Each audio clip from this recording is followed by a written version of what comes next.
Matapos tumanggap ng parangal sa taunang Philippine Sports Writer Association Awards Night, inilahad nila Pinoy powerlifters Reggie Ramirez at Jessamay Tabuan ang mga sasalihan nilang kompetisyon para sa taong 2025. Kung ano ang maring abangan mula sa kanila, yan ang malaman natin sa ulat ni teammate Rafael Bandairel.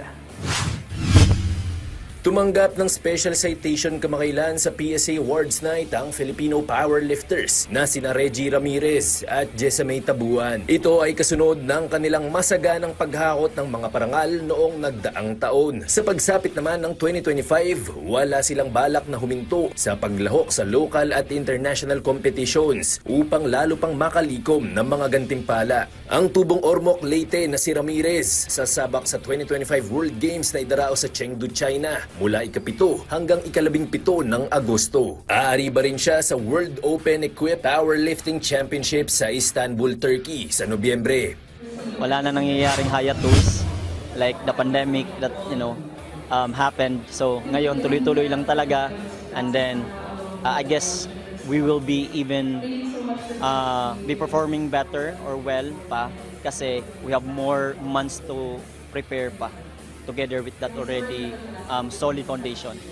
Si Jessamay naman, puntelyang irepresenta ang kanyang alma mater na Jose Rizal University sa collegiate powerlifting competition na isasagawa sa centennial season ng NCAA. Ito ang unang beses na magkakaroon ng powerlifting sa naturang liga. Kaya naman, ito na rin ang magsisilbing batayan kung mauulit pang magdaos ng powerlifting event sa mga susunod na NCAA seasons. Ang masasabi ko na napakaswerte ng sports na ito, for me kasi unti-unti siyang nakikilala, then unti-unti siyang nasasali sa mga events na kung saan walang powerlifting. So itong NCAA na to, malaking opportunity ito na mapakita sa mga manonood na may ganitong klaseng sports po na nagtatagal ngayon sa panahon na to.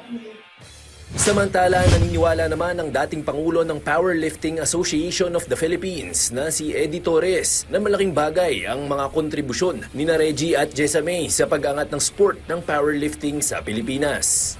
Nakikita natin na pwedeng maging successful ang mga ibang homegrown na mga Filipinos. So, yun nga, si Reggie, first Filipino to get a World Open record. And of course, the gold medal with that sa World Open Championships. And then si Jessamay naman, second time for her to win the World Championships sa junior category naman. Rafael Bandairel para sa Atletang Pilipino, para sa Bagong Pilipinas.